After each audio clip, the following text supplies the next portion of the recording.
Well, 505 122 is the item number for Sam Bailey's brand new album. It's out on Monday, and isn't she fantastic? You know, she got over 1 million votes on the X Factor final to win.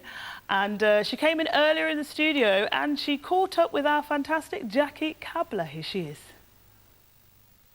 Well, she blew us all away from that very first audition in X Factor, went on to become the 10th X Factor winner and has now sold over 300,000 singles. Quite extraordinary rise to fame. Thrilled to have Sam Bailey here with us in the studio. Welcome. Thank you. Looking beautiful, and we've heard recently that, of course, you're pregnant with your third child, just to add to all the madness. How are you feeling? A little bit chubby around the belly, to be honest, but yeah, that's just normal, and I'm over the moon, to be honest. I always imagined myself having 3 children, but we kind of stopped at 2 and said we wouldn't have any more. And then, lo and behold, I've found out I was pregnant, so it was just perfect timing, really, for me. I mean, everyone thinks it's not perfect timing, but you know what? I'm just over the moon. We're really thrilled to have your album here. We've got it here, Sam Bailey, The Power of Love. Looking stunning, I have to say. I've had a flick through all the pictures in the album, looking so glamorous. It's got an extraordinary selection of songs. There's a couple of original tracks, but there are also some really big, powerful, emotional songs that obviously suit your voice really well.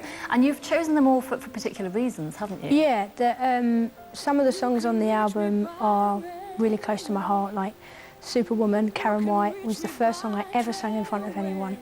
And Get Here, Alita Adams, was a kind of tribute to Gary Barlow, really, because he kind of was so consistent with his nice comments on the show, and he did pull me to one side whilst I was on the show and said, "I'd love to hear you sing Get Here by Alita Adams."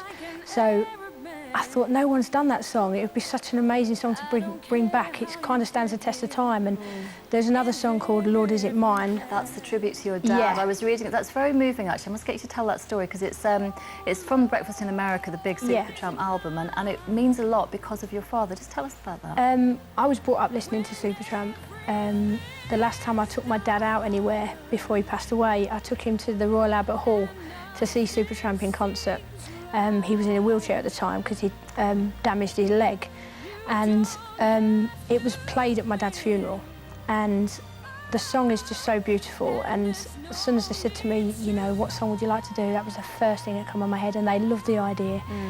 And it's really, really a hard song to sing. I literally was sobbing as I was singing it, so it's quite a hard song to listen to, but it's my tribute to my dad. So. That is beautiful. And then, as we were talking about before we switched the cameras on here, how amazing to look at your first album and see duet with Michael Bolton, duet with Nicole Scherzinger. I mean, there's 2 duets on there as well. I'm over the moon that I've got to duet with such fantastic singers. Nicole's classically trained, so her voice is just amazing on this album. It's a new recording, so it's not taken from the show. It's a new recording. And I am telling you, but which you did sing. Yes, we sang on the show, and in the auditions or in the show. I remember you singing the show. It. Yeah, that's right. I sang it in the show. Yeah. And the Michael Bolton song. Ain't No Mountain High. Oh my God, I was so excited when I got to sing with him, and we've become quite good friends. So.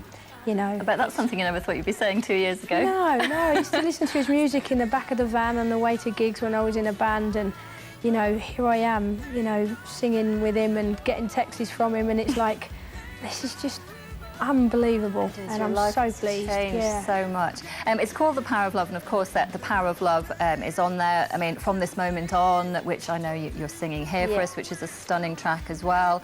An amazing selection of songs. Do you have a favourite? I will probably say Superwoman's one of my favourite songs, because I remember listening to that back in the day, and because it's where it's all started, and the version that I've done it's kind of stood the test of time, so it's kind of like a newer version of the song, and I know that there's going to be people out there, especially women, that go, oh, I remember this song.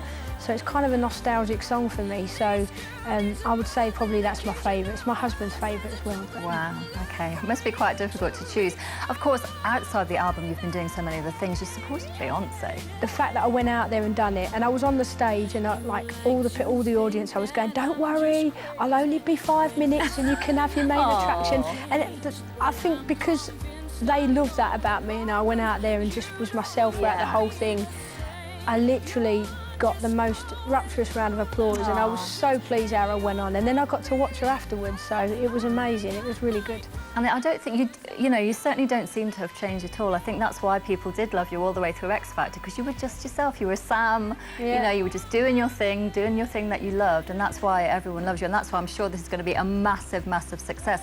After the album, which I'm sure will sell billions, what's next for you? Have you got any plans? Obviously, Baby has to come. Yes, but... Baby's coming. I've got some gigs that I'm doing in the summer. I've got some festivals coming up. I've got the Cornbury Festival and the Leicester Music Festival, which is my hometown, so that's going to be amazing.